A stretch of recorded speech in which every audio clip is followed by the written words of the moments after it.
listening to Plus or Minus with Nathan, Frank, and Greg Moore. Gregory Moore, what the heck did you do today? How was your day? Well, I was out rumbling in the desert all day long, Frankie. Were ya? Just kidding, I wasn't. It's minus like 47 out here all week. And then the news has the audacity to tell us, FYI, it's going to be even colder on Sunday. Are you serious? Just nasty. I thought the winter was over, man. But it is not. No, correction, the Winter Olympics are over. Which weren't even wintry. No, they were summery Winter Olympics. I can't really figure that out. Now you can't use your precious hashtag Olympics. Yeah, before we get too far into it, we want Which to I thank thought our was kinda clever. sponsors. We want to thank our sponsors, puckrant.com, executive producer Maddie O'Connell for making us look good, and a new one today, Frank. Not quite our sponsor, but I'm really excited about them. Lavazza Espresso from Italy. Man, do they make a good espresso. Maybe we should talk to them about, sponsoring us. The only thing I know that the Italians know about hockey, when I lived in Milan, guess who was the local goalie over there? Roberto Luongo's cousin. Andrew Raycroft. Oh, well, that was close. Is he Italian? No. I wasn't close at all. He played for the Canucks, though. That's how I was close at one point. Did you have a good week, though? Yeah, I had a pretty good week. I had today I went and gave blood, and you know what I realized today? I don't really like Hutterites very much. Uh-oh. You know why? Should I get the sensor ready? They're just too happy. These Hutterites are sitting in front of the line with I was the only one there that wasn't a Hutterite. There was probably about 30 Hutterites who were giving. You're telling me the Hutterites are always donating blood? Serious. On all small towns, Saskatchewan, all they do, only people that give blood are the Hutterites. You don't even get paid for that here. Oh yeah, you don't get paid. You get paid in certain parts of the world. Oh yeah, in America you get paid for it. America. That's no surprise, right? Well, I mean, I don't know. Free money is the way I look at it. But yeah, definitely not free money. But they were just obnoxiously happy, and it really bothered me because I can imagine because you are one of the wildest, grumpiest people I know outside of Martin. I was there for like 3 hours. Actually, more accurately, 2 hours trying to get my blood. How much blood did you give? It was like a big bubble of about 500 milliliters or something. You don't know anything about liters, do you? And then my nurse wasn't very friendly. Like, that's part of what I like about going to give blood is having a friendly nurse. Hold on here. You're getting upset at the Hutterites for being happy, and now you're upset at the nurse for being unhappy, Frank. Do you think the problem could be located deep inside your heart? I think I have a problem in my soul. Yeah, you got a couple problems. But what about you? What'd you do this week? Well, I'll tell you what I did on Sunday night. I tuned in to your hockey game. And yes. And if you heard at the beginning, I said I was rumbling in the desert. And I'm going to put this into context for you, Frank. You got to call a fight, and you decided to seize the moment, didn't you? Oh, yeah. I was all over it. I'm going to play this right now for the audience to hear. Mosher, the second of the night. Unity's up 3-2 in the third period. So we're going to have Delorme and Garlick. They fought in the 10-1 game earlier, and they're getting ready to drop the mitts again here in Unity in this third period. Garlick drops them, Delorme drops them. They're going at it here in Unity. Pulling up their sleeves. We got Garlick, Delorme, the heavyweights for Unity and Kindersley. They're going to go at it at center ice. They're eyeing each other up. Still no punches. Delorme, Grablik, throwing them back and forth. Grablik getting the best of them. Or Delorme, he's feeding them too. Now, Delorme goes down. Grablik keeps on throwing him. He comes back up. Delorme throwing him. Oh, he's down. Trying to get momentum for the Kindersley Red Lions. Grablik sacrificing his body, and he's calling it a victory. I don't know what you think. That was a good fight. Tilly in the desert. We have a Tilly in Unity. Definitely not a desert. I got a little carried away there, but that was a good fight. Yeah, definitely a good fight. Now, you know what was probably the most obnoxious, not obnoxious, but the most memorable part about that whole rant you just went on? Yeah, I'm pretty sure I know what it is. It had nothing to do with Rumble in the desert. It was, but that struck me as really funny. But no, it was the energy you had during this call, and then like you just laid it on the line, Frank. You went for it, you know. Then your color commentator is like, "Yeah, you were pretty intense there." I'm like, "Who is this? Like, is this guy even in the same room as you?" He was there, the guy was capable of talking, but he didn't say a whole lot. certain times, like I would talk a lot, right? Because I had to talk for 2 hours, and then I would pause at times, hoping to give him a chance to talk, and he wouldn't talk. So then I'd have to keep on going. Here's what we need you to do. We need You and you. I would dominate Yeah, that, I was man. just gonna say that. You need to talk to your producers out I there, don't have and to talk to anyone. You can come. I'm in charge of that. you get to pick who you work with. Oh yeah, Oh wow, we need to look at the schedule and get that thing done. I'll give you a schedule, and we're gonna do it. We'll put it right on puckrant.com. These guys and all of our dedicated listeners. We'll give them a show, won't we? Oh yeah, they'll hear the AAA provincial final in Shellbrook, and they will be into it. Maybe we'll play some Savage Garden, but we'll get to that later. Oh, you got that one. Well, That's a good one. hey, Frank. So the Olympics are done, and turns out we were both wrong. Yes, Canada. They definitely did the deed and were the best by far. That defense was unreal. If you're living under a rock, Canada won quite handily against Sweden. I'm pretty sure everyone knows that, even people that are not hockey fans. Did you wake up for it? Oh yeah, I was up at 6 a.m., snoozed for 10 minutes, and was ready for puck drop. I was actually surprised at the amount of people across Canada, and maybe I shouldn't be surprised, but they No, had you shouldn't be surprised. nationwide people were getting up. Like in BC, we're talking at 4 a.m. in the morning to watch this game. Yeah, that's kind of nuts. 6 a.m.'s not that bad, right? Even in Alberta, 5 a.m.'s a little bit worse. 6 a.m. is like, get up, go for a run kind of time on the weekday. Yeah, it's not that bad. Who did you watch it with? You watch it with Murray? I watched it with Murray. We woke up the house when Was Sidney Dustin Crosby there went. too? No, Dustin is my brother-in-law. Murray's my father-in-law for you guys listening. Dustin was at home. He decided to go watch it in his own bed. So you and Murray had a little bonding time. Oh, yeah, we were screaming. Here's the thing. He probably had a jersey on too, did he not? No, I don't think he did. Oh, so he was wearing his house coat then. Well, to be honest, Frank, I don't really remember. It was dark downstairs. And you were wearing your house coat, and you two were buds. No, that's not how the story went. But I'm going to fast forward and talk to you about when Sidney Crosby scored his breakaway goal when he blew away Alex Steen. You know what my first thought was? Steen's not a bad skater, even. You know what my first thought was? You were thinking about how I'm eating my words. I was thinking, suck it, Frank. You bet. Oh, did he make you look bad or what? Yeah, well, he played really well that game, and he played pretty well in the semifinals as well. And definitely I have to eat my words. Crosby played well, and it was a game plan, right? The guy scored on the entire tournament. I don't think so. Wasn't. So you can't really fault him too much, right? And he came away with the same points as Jonathan Taves. And no one really questions Taves because the expectations aren't as high for Taves when it comes to scoring. So what have you learned? I've learned that Crosby is a good player and probably the best in the world. Here's what you learned. You learned to listen to me when I talk because I'm going to tell you how it is. Ooh, arrogance just blurting out of your mouth. Like, yeah, I got to do it once in a while. I might as well take advantage of it. You just, I guess if whatever floats your boat and gets you through the day. Frank, I'm a Winnipeg Jets fan. If you got to lord yourself over other people just to make yourself feel good, go for it, Greg. Listen, I went for it. Let's move on. All right. Here's one of my questions about Team Canada. Because people the sports writers really went nuts with this, saying it's the greatest team Canada has ever put together.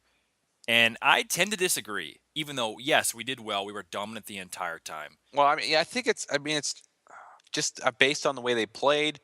Offense wasn't easy to come by. It's hard to say it's the best team ever when we barely beat Latvia, right? 2-1. Well, it was better than Nagano, wasn't it?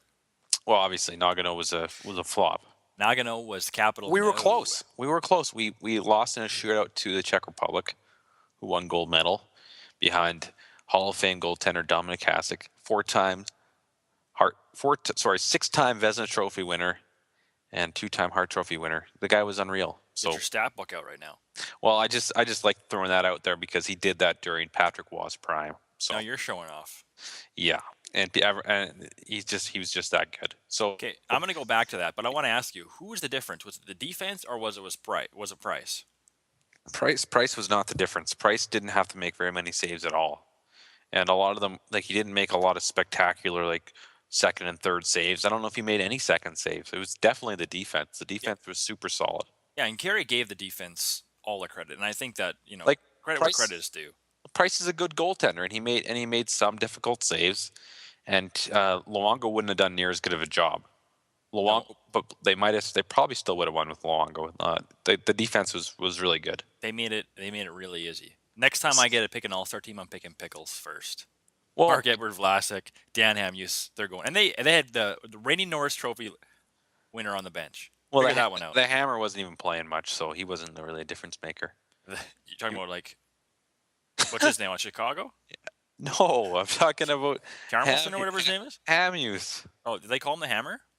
No, that's what I'm calling him. I was gonna say they got to figure out that nickname because that's what they call whatever's Halverson or whatever his name is. Oh, it's a good nickname for Hamhuis, I think, or Hammy.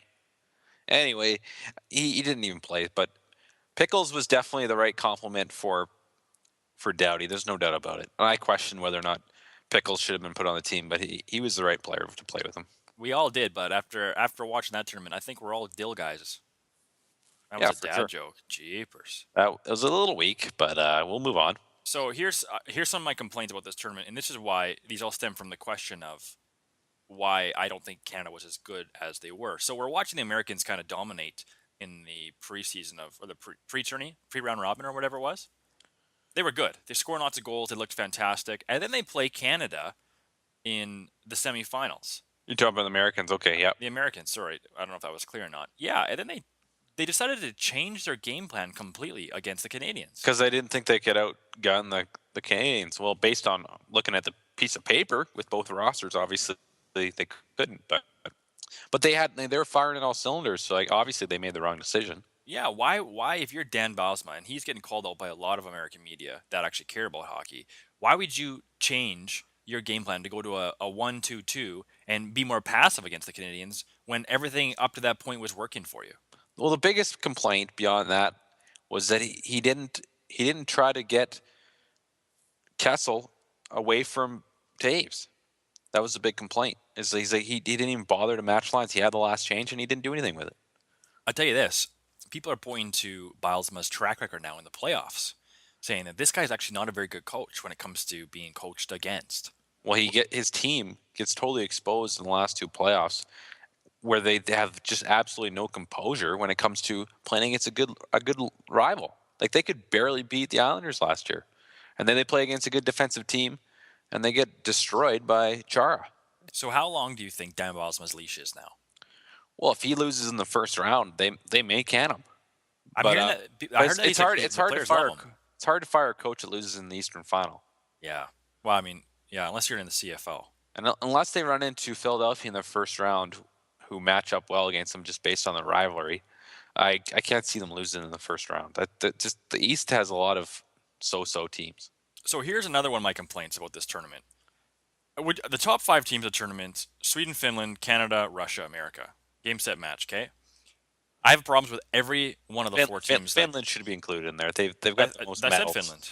Oh, sorry about that. Go ahead. So let's talk about Finland missing their 4 top centers. Yeah, it's crazy. Okay, that's a big deal.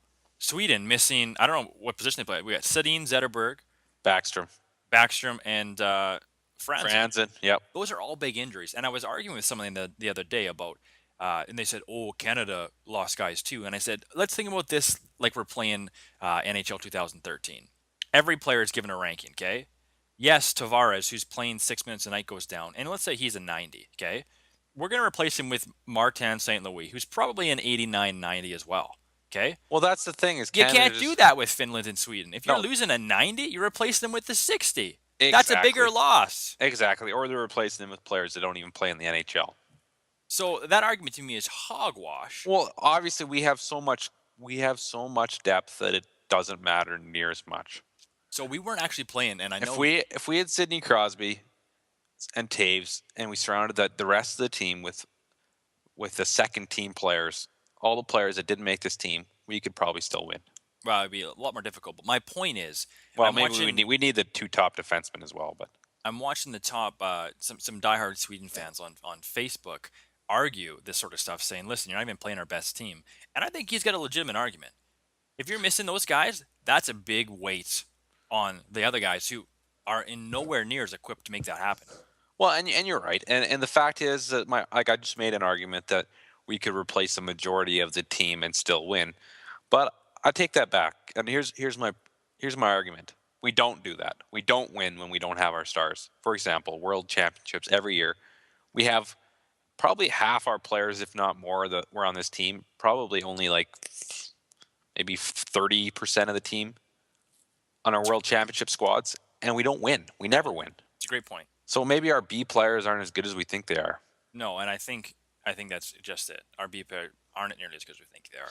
So that argument for me goes with Sweden and Finland. Okay, Finland's missing their top 4 centers. That's a big deal when you're not as Oh. deep as Canada is. For sure. And then we expose them because of it. Yeah, and then Tuukka Rask in the semifinal against Sweden decides to have the flu. He was the best goalie in the tournament, bar none. That's unfortunate. Some people were saying that they thought Finland would have given us a better run for our money in that Absolutely, final. they would have. They were playing unbelievable team hockey. We were better than Finland in that round robin game, but we weren't that much better than them. Nope. We didn't dominate them. So the next time you hear someone say, we're that good or whatever, you keep that in the back of your head because we looked way better than we should have. I'm not saying we still couldn't have won, but I'm saying let's not let this go to our heads. But we did totally outplay the Americans, which is a good squad. Yeah, and they were healthy. Squad. But they're all actually complaining after the game. Parise, you can check out Parise's interview. He's saying he has no idea why they changed up what was working for them. Really? These guys think harder. Yeah, he's on record right after the game. I think it was him and maybe even Blake Wheeler, which doesn't really count. But Parise, the captain of the team, was questioning the decision to do that, wondering why they did those things. That was just your Winnipeg Jet insecurity there by saying that Blake Wheeler's opinion doesn't matter. Well, I mean, I was saying that because he only played like 4 shifts or whatever it was. Good anyway, point, good point. that's my take on Canada winning the gold. I'm proud of the boys. I celebrated, but at the end of the day, I want a rematch versus healthy squads because the last time around, 2010, I didn't think injuries were a problem, and I felt like we were going up against the best, and we earned it against the best at their best. For sure, and it was so much more exciting, right? It felt so much better winning in such dramatic fashion. It did. It really did. It was lackluster, and I don't know if it'll be that good ever again. Well, these moments do happen. Like maybe 2010 can't be duplicated, but we've got some amazing historical moments in Team Canada's history, and you can think of them yourself. We got Martin Lemieux in '87, Henderson in '72. There's more to come, but you know what I'm thinking about is the World Cup in 2 years that they're talking about. Think it'll happen? I think it'll probably happen. The NHL wants it to happen because they want to ease us away from the Olympics. They don't want us to go to South Korea. But the thing is, it just doesn't have the same feeling as the Olympics. Everyone says that too. It's funny to me because it's really no different. You're the best teams in the world playing against the best teams in the world. It would have the same feeling if we didn't have the Olympics. Yeah, because we didn't go to the Olympics, right, until '98. Yeah, but it's just to me it's an obscure. It's just the same tournament. There's no difference.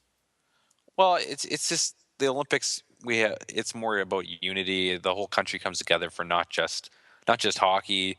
The player, I don't know. It's just it's hard to explain, but it's just like it's a nationality thing that goes beyond just hockey. I don't know. You're getting really emotional on me here. I'm starting to. I'm not emotional. I'm just having a hard time explaining it. But because it's no different, Frank. It's the best players in the world playing. Instead of 4 years apart, they're playing 2 years apart.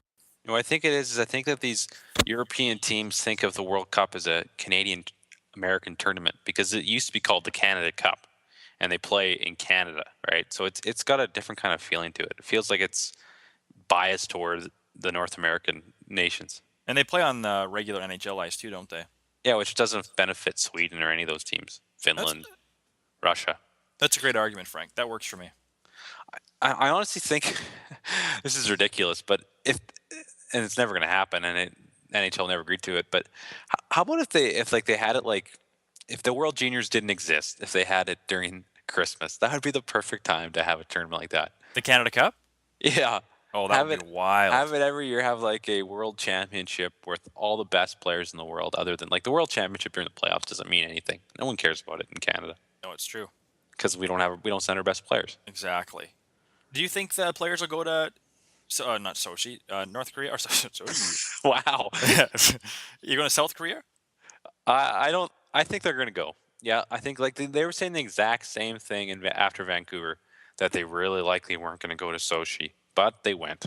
I heard the players really want to go. I heard the players love it when they go. They bond with all the athletes that are there, and they have a good time. And they get the players love it. Yeah, they get a huge say in it. And I think that's another part of actually what benefits the Olympic hockey is that there is actually a little bit of a build-up. There's a build-up, right, for 4 years, And then there's a build up after the opening ceremonies where you have like a week or 5 days where there is no hockey. We start to get in the spirit of watching our athletes perform, and then the NHL players start playing. They arrive in the plane. There's just so much more hype around it. It's a nice way to look at it too, where the entire world decides to take their attention and point it toward the Olympics, and that is probably the biggest part of it. When you're thinking about the World Cup or whatever, it's not everyone; it's the hockey fans watching, but people that aren't hockey fans will tune in to watch. Yeah, These for sure. medals get divvied out. So no, you win that one. That's a good argument. For sure. So you want to move on to some NHL chatter? Yeah, let's been let's put missing the it for 2 flame weeks. out. Let's put the flame out on It's Sochi over. and say thank you very much, and back to business. Back to business. Where do you want to start, Greg? I want to start with Savage Garden. Savage Garden. Savage Garden. I knew I loved you. That reminds me when I was in grade 4 and I had a serious crush on a girl. And what I did, I decided to send her a care package. I put in this unique comb. It was red and it had a squirrel on it. And I gave her $5. So those are the two ingredients I remember I stuck in the package. What have you ever done when you had a crush on a girl when you were a child? Let me know. And Frank at goldenwestradio.com. Coming up is a girl that I would probably have a crush on if I ever got to meet her. Her name is Taylor Swift. So, Frank, my first question after listening to another absurd clip of you in the morning is, does anyone listen to you inside the office? Like, how can you get away with saying this crap? I don't think anyone listens to my show. It's so funny. I showed it to my supervisor, who doesn't particularly like his boss or respect his bosses, and he just laughs about it. So I think at some point I'll probably get in trouble because those are ridiculous things to say on live radio. They're absolutely absurd. Like tell me this, like a comb and a $5 bill to try and your first girlfriend. Well, it's quite the memory, eh? Like, what kind of ridiculous, funny thing does a 9-year-old? How old are you in grade 4? Like, do something like that? I would expect nothing less from you, but man, I'm gonna start tuning in the morning and starting to get to know Nathan Frank a little bit better. You got it. It's an evening show, though. By the way. Oh yeah, they play in the evening. So if the Twitter followers want to tune in and the podcast listeners, where can they find you? 6 to 10 p.m. westcentralonline.com, and I have some ridiculous things basically every episode. Okay, well there you go. That was one of the worst. That was the segue I wanted from between Sochi and the NHL, and now we're back into it. So where do you want to start, Frank? We got a game on tonight. Even Buffalo's playing tonight. Buffalo's playing Carolina. Yeah, watch me not tune into that one. Yeah, that's a game that no one, not even your mother, would want to watch if you were. She loves to watch hockey. I wasn't referring to your mother. I was saying a mother of the Buffalo Sabres / Carolina Hurricanes. Oh, right. They wouldn't watch it either. Well, we can start with, can his persona, his reputation get any worse? Like, I mean, he's been nothing but a loser when it comes to playoff hockey and the Olympics. Like, his coach was all over. I'm sorry we're talking a little bit more about Olympics, but what does he have to do to gain some respect now that the NHL's back on? Well, you were talking about there was a really interesting interview with Alex Ovechkin. What was his opinion on that? Basically, Ovechkin was just saying that he's going to be 30 years old, and the opinion of other people doesn't really matter to him anymore. He's got to deal with the pressure, and he can't please everybody. And he just seemed really comfortable in who he is. I love that about Ovechkin because, well, hearing this perspective, because it sounds like he's finally growing up. Yeah, like he's not going to let the weight of other people's expectations or his failures or his nation's failures he doesn't matter. It doesn't matter for his career legacy. That's a tough lesson to learn. Well, the thing is, like he can't control everything, right? He can't control who his teammates are in Russia or the team that's built around him in Washington. Yeah, he can only look after his own success, and his team will follow ultimately. But I will miss it. It sounds like he's kind of toning down his over the top passion. You know what I mean? He was always so he's a kid. There. Yeah, kind of, and it was fun to admire that. Is what I'm trying to say. For sure. Do you think that Washington is a playoff team? Like right now they're sitting out by a few points. No, I don't.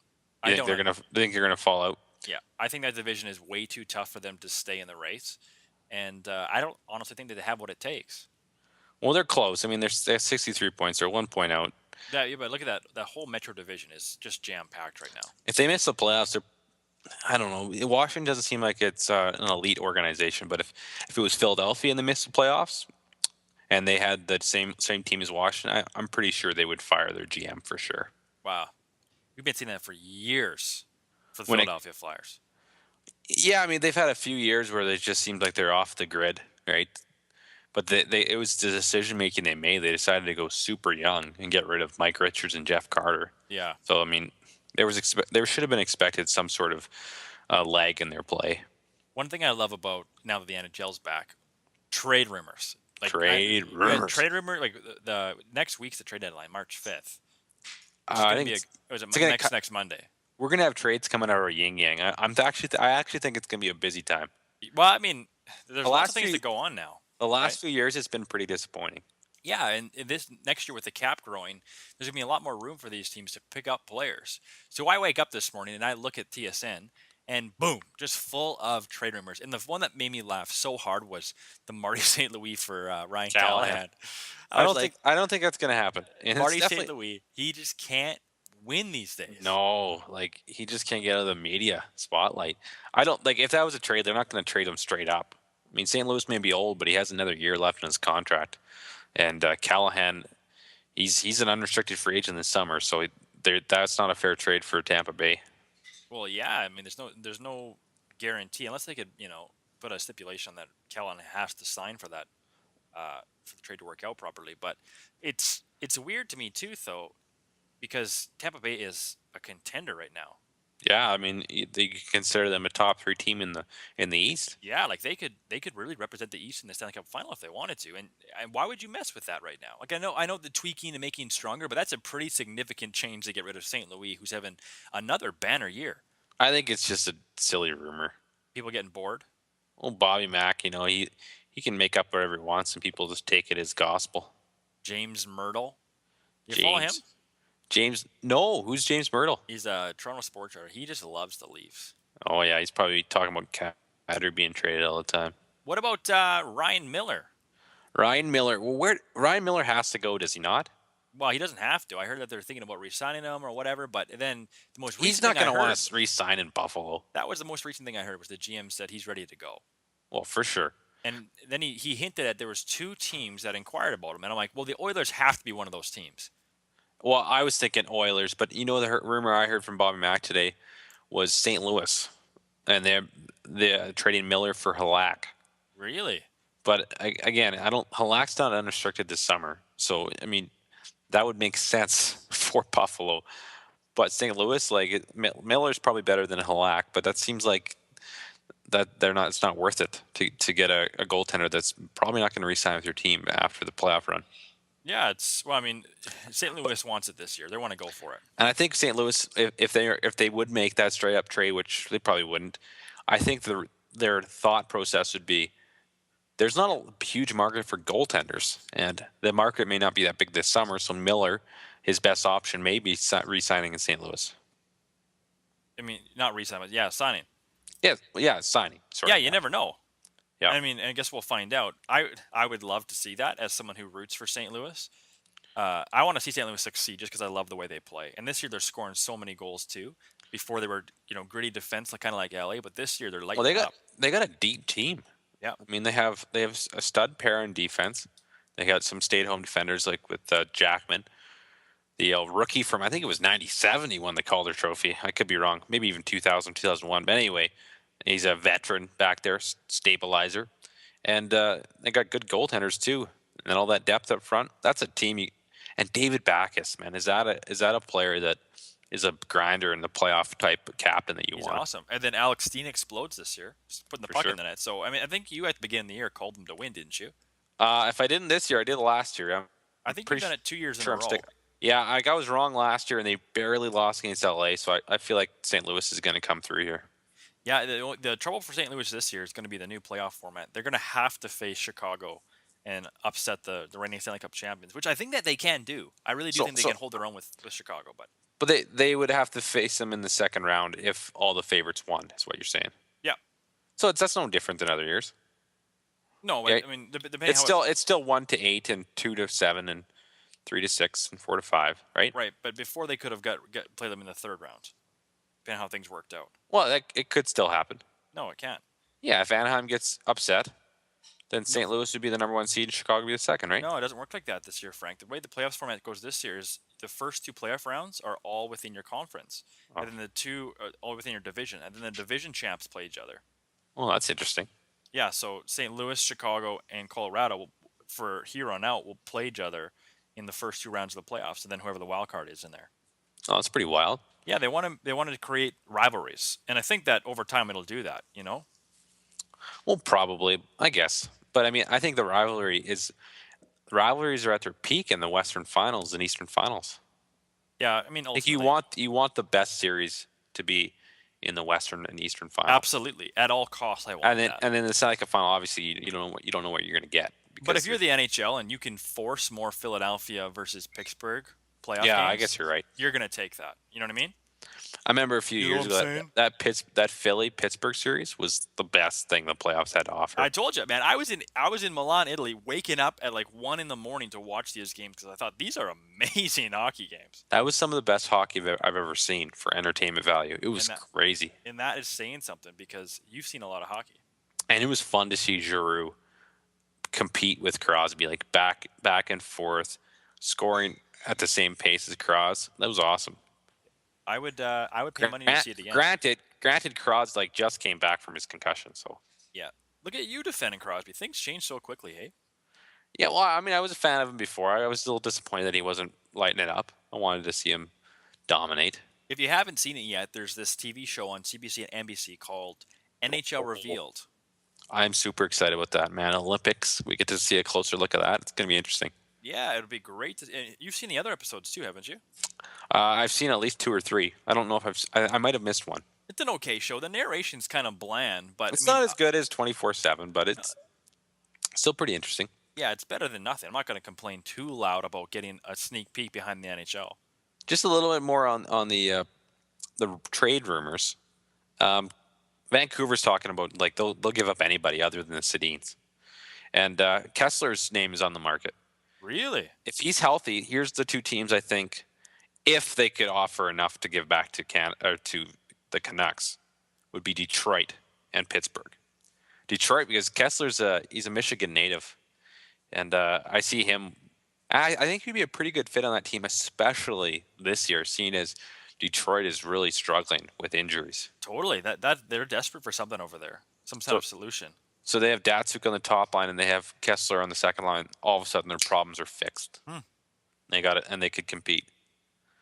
And then the other option is Pittsburgh, which that doesn't make quite as much sense because Kessler wouldn't likely want to be a third-line center, nor would Pittsburgh be able to afford it. But with the cap going up, you never know in Pittsburgh, right? Yeah, they're in on everything. If there's a big name available, Pittsburgh's in on it. Yeah, and Kessler's the kind of guy that's versatile. Like they could always switch things around if they wanted. He could play the third-line center role, checking role, and then they could shift him up to the second line and throw Malkin on his wing or throw Malkin on the top line. I mean, but the thing is, what would Pittsburgh have to give up? They'd have to give up a first-round draft pick and probably more. Yeah, they might have to throw in a nice like Ole Mata back there or something. But because Kessler's still under contract, but I hope they trade Kessler because I think it'd be super interesting. Well, I hope that your team does something for the sake of them being around for the next couple of years. If you're gonna do the Flames, the slow descent into nothingness, it's hard to watch. Exactly. I think that they know what's going on. Like Gillis realizes that. I mean, and him saying that basically anyone is available. It's him saying that he knows that this team they've passed their prime. But the question is whether or not they're going to fold and just like restart, or if they're going to just try to like kind of still kind of be relevant and make little moves and which that could work too. But I think if they're going to trade Kessler, they need to trade him right now because his value is going to go down soon. Yep, absolutely. Because he's 28, he's in his prime, and a player that plays as rough as him, he's going to go downhill quick. And who doesn't want that in his early 30s? Yeah. People are going to want him badly for a playoff run, so I think his value is pretty darn high. Yeah, and he's a great photo shoot too. Yeah, apparently he's got a pretty hot bod apparently. So I haven't prepared you for this question. It's kind of coming at you, but Winnipeg. What does Winnipeg do? Like, do they make any moves? Do they trade any veterans out of their lineup? Now, are you asking me what I want them to do or what they're going to do? What they should do. Ugh. You know what? I would love to see Winnipeg make a run for the playoffs. I would love to see them pick up someone at the trade But that's deadline what they for the do every playoffs. year. No, they never like this year. What I expect them to do is to do status quo and hang on and say, "Okay, guys, we're going to try and make a run at the playoffs, get ninth, and then hoop us in the draft." I expect the same thing, but this team, I do think, like Cheveldayoff has been taking a lot of blame for it because it's hard to know where he's really going with the direction of this team. But I think Cheveldayoff's actually drafting pretty good. I mean, obviously we'll have to wait and see in the next couple of years whether or not some of his picks are fruitful. But I think he's actually doing a pretty good job drafting. Well, I don't mind Paul Postma. I love Jacob Trouba. How can you knock that? I don't really like Shifley. Shifley's not who he was. He was They told could us add that it. They they could were. add a better player. Yeah, I mean he's coming around, but he'll never be what he was supposed to be. No, So I mean, I don't know. it's I too early to expect us tell. to finish ninth, Frank. I expect us to finish ninth. Like looking at the wild card right now, there's really like one spot. Minnesota's pretty close to moving up. Like they're not going to move in that division, so they're going to be locked into that wild card spot. They're 5 points up on everyone right now. I think that the Winnipeg only has a shot at that last spot. They're 1 point back right now, and but they're out 2 games, right? Dallas and Phoenix both have 2 games in hand on them. It'll be fun to watch. I just don't see it happening. The problem with Winnipeg that I see is this team doesn't like the ownership doesn't actually want to spend any money. No, they can't. Like they And told us that when secondly, they moved there. I don't think anyone really wants to play in Winnipeg. Like it's kind of like Edmonton. Like these players aren't stupid. They know how cold it is there, and how it's a smaller market in Canada. Spotlight. I don't think it's very appealing to players. I'm curious surprised to that I'm see. surprised they re-signed Kane and by Bufflin so easily. Wow, I mean they threw pretty good money at them, and I don't think Kane's happy there, but we'll No. see. I wonder if Edmonton's going to be able to get some better players with their new stadium setup. That's gonna be a lot of fun over in Edmonton with their Well, new stadium, new resources, new everything. I think it's got to help. I mean, if this team finishes the season strong, there's no reason to think that they aren't over the hump, and turning around. I mean, they got to obviously have an incredible nucleus. So, I don't know. I think things are they're gonna go up pretty soon here in Edmonton. They gotta. Yeah, Like, and they got if so I'm a much player talent. and you offer me a state of the art facility to play in, that's going to help as opposed to playing in Rexall Place or whatever they're playing in now, and it's falling apart. It helps. I think it makes a big difference. It's about attitude and how you treat your players means a lot, right? How if you pamper them and you just do the little things. It's like anything. It's like if you have your job. Like if your employer at Look Matters, if they treat you well, then you respect them. It's mutual, Absolutely, right? absolutely. I think it makes a world of a difference. So we don't have a lot of time left, and I promised for like 2 weeks now that we would go through the playoff picks. 'Cause everyone just kind of forgot probably where the playoffs stand right now. So why don't I walk through Atlantic Conference? We have Boston, Tampa Bay, Montreal. Yeah, that's how it sets up. Metropolitan, Pittsburgh, New York, Philadelphia. And the wild card looks like Toronto, Detroit at 70 and 64 points. And then it's a mishmash with Columbus, Ottawa, Washington, Carolina, and New Jersey, all separated by 2 points. So what do you want us to pick here? You want to pick top 8 or who's going to win the Stanley Cup? The two Oh, teams no, are going to. we'll just pick who's going to make the playoffs. All right, I got her here. Wild card. Well, I think that out of the teams in the West, they're in the wild card. I'm going with Dallas and Minnesota. I mean, I know it's boring because they're the two teams that are in it right now. Actually, no, I'm going with Dallas and Phoenix. Okay. Phoenix is a team that's a playoff style team, and I like seeing them slip in. They kind of slowed down there before the Olympic break, but they're kind of team that definitely plays that defensive style, and they've been doing it for a couple of years. They know their coach. I think Minnesota's kind of slipping. The tough part about predicting on this side of the trade deadline is we don't actually know which GMs are throwing in the towel and which ones are going for it. Yeah, and I don't know. I think that those deadline deals sometimes they don't make a huge impact, especially for the last like 15 games. If they're going to have an impact, it'll be in the playoffs. Yeah, that's a pretty good point. Because I feel like there's an adjustment period, so I don't think it's going to make a huge impact. But the thing with Minnesota is it's a team that doesn't really seem to. I don't know what's their identity. Like I don't know. I'm not sure about that team. That's a good question. Who do you got in the West? Well, it's weird. You said Minnesota and Dallas, and looking over it, you said that was boring. I was like, you know what's even more boring is the fact that I had those picked too. Minnesota and Dallas. I don't think they're going to move. I think Vancouver on their 7-game losing streak is going to continue not to make it. I think they'll swap spots with Winnipeg. Winnipeg will be close. And I think that Minnesota and Dallas are both, as a whole, stronger, faster teams than Phoenix. And then Phoenix is going to drop off. I don't think they have what it takes this year. Yeah, I honestly think Dallas it was a turning point when they made that Seguin trade. It just gave them gave them some fresh blood and a player that's super talented. Louis Erickson's a good player, but it just made them more relevant. And Yep. the evolution of Jamie Benn's game and Canada being able to see him on the big stage, they got something there with that pair. I was laughing. How funny is it that before the Olympics, no one actually knew who Jamie Benn was? Well, I mean, I think we knew who his name, but we had never really got to see him play much, right? Yeah, but we would watch them. But like if you mentioned, hey, Jamie Benn should be on Team Canada before, people were like, who's Jamie Benn? Yeah, those are Like, people we shouldn't be talking to. Eric Stahl should be there. Jerome McGinley should be there. No. No, man, he had a good tourney. He was very impressive. Those big body players with hands, man, those are not easy to find. Yeah, forget the hands. How about Getzlav's hair, man? Lack thereof. Wow, he's bold. Like a lot of people would shave that thing off and just go straight ball, but not Getzy. They were talking. Yeah, I like that he keeps the side there. That's He's awesome. just saying, I don't care. I'm making $8 million a year. I'm second in the league with points. They're you guys talking. you guys just take all the photos you want. They're talking to Bobby Ryan after he got traded, and I don't know what they asked him, but they're basically, I think they asked him, does anyone trash talk Getsy about his hair? And he says, no one. No one mentions it. That's really funny. That's just how much of a presence he is in the locker room, an intimidating presence. It's like the elephant, eh? The elephant in the room. That's funny. Yeah, he seems like it, man. He's just all class out there.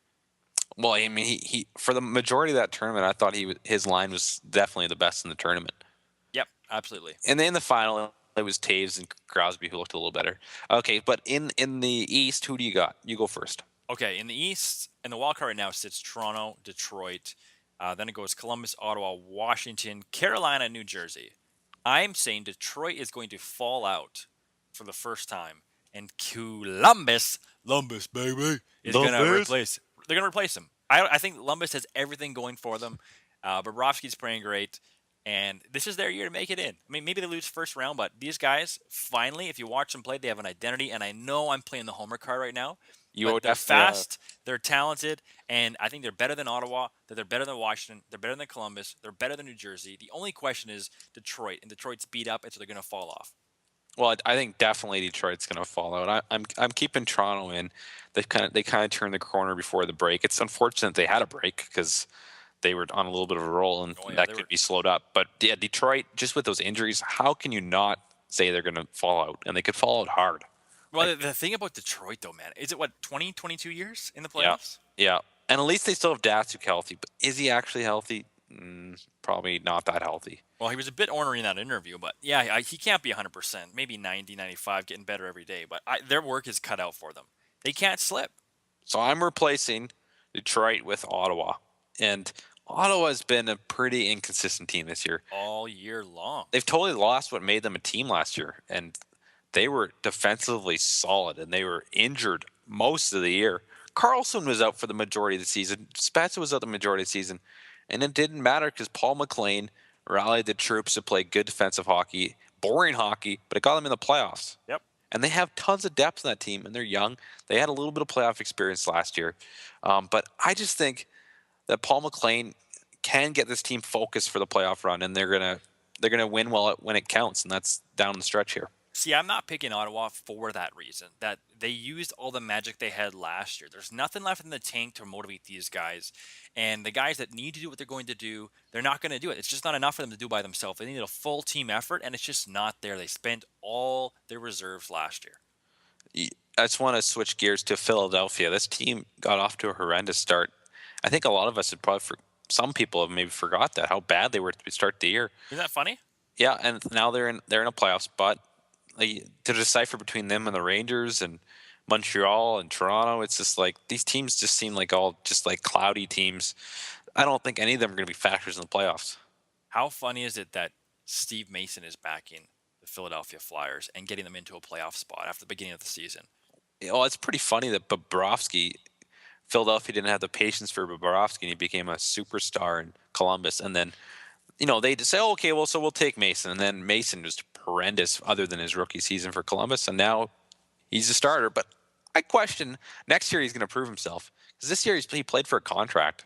And he got his contract. So we'll see how he plays next year. But I think he seems to obviously be motivated by the moolah. So we're saying in the East, Boston, Tampa Bay, Montreal, Pittsburgh, New York, Philadelphia are locks. And in the West, St. Louis, Chicago, Colorado, Anaheim, San Jose. We actually are even saying LA is a lock in the West, even though they're close to falling out. I think if anyone falls out other than Detroit in the East, it's going to be the Rangers. This has been a pretty streaky team this year as well. And I think, especially with all the talk they're having about trading their captain and about trading Dan Girardi, it's like, that's not good for your locker room. I think the Rangers will stay in. I was watching them for most of the year, and they were really poor early on. They couldn't figure themselves out. New coach, all that sort of stuff. And I would say maybe a month before the Olympic break, they really started to come around. And a lot of that had to do with Lundqvist. Lundqvist kind of found who he was. Yeah, he had a slow start to the season for sure. Yeah, and I think the Olympics are really going to help him. Like, him not taking time off is going to be a benefit to them. And they'll push through. Do I think they're a playoff threat? No, I don't. Especially with the fact that they're going to be moving Callahan, and who knows what they get back for him. But I think watching the playoffs, I mean, it's obvious. It's Boston. I'm actually going to throw Montreal in there. Boston, Montreal, Tampa Bay, and Pittsburgh. You gotta say that Boston's still a favorite. Like, they still have the same squad. They still have Zdeno Chara and a great goaltender and Milan Lucic. Like, you can't find Milan Lucic type players very easily. Nope. The guy is as tough as nails. What I find so funny about Boston is the fact that they cannot beat Montreal. They can't. Well, they did when they won the Cup in Game 7. It's kryptonite for them. But Montreal plays really well against them, and it doesn't make any sense. It's my favorite rivalry. Boston should have no trouble with Montreal. They should match up. They should outmatch Montreal easily, because Montreal is just a bunch of little guys, right? Yep. With not a lot of grit. But Montreal stands up, plays Dave and Goliath again whenever they play Boston. Dave and Goliath, a nice Malcolm Gladwell reference for Frank. Yeah, I thought that was pretty clever. That's the show for today. I got nothing else. That's a wrap. You got it? Is that all for you? Oh, yeah. Oh, baby. We didn't even talk about Markov potentially getting traded. Oh, we got more to talk about next week, right? That's what we're here So for. Are we going to make it for the deadline, or will we be day after? I don't know. I'll check your calendar. All right, let's get that theme song going. Let's end this. All right, if you want to talk to us, it's at Sir Greg Moore, at Nathan Frankshire on Twitter. And we want to thank, once again, puckrag.com for giving us a place to stay, and Matty O'Connell, our executive producer, for making us look good. If you have any questions, any comments, keep them to yourself, because we've had a rough week. And we don't want to hear from you. And hopefully, in a couple weeks, we'll get some play-by-play action with Greg doing my color for me. That's just a dream. That's just a dream. You're going to tune in, and you're going to love it. That's all from us. Sayonara, suckers. We're out of here. I wanna settle down until tomorrow. The whole world is my home.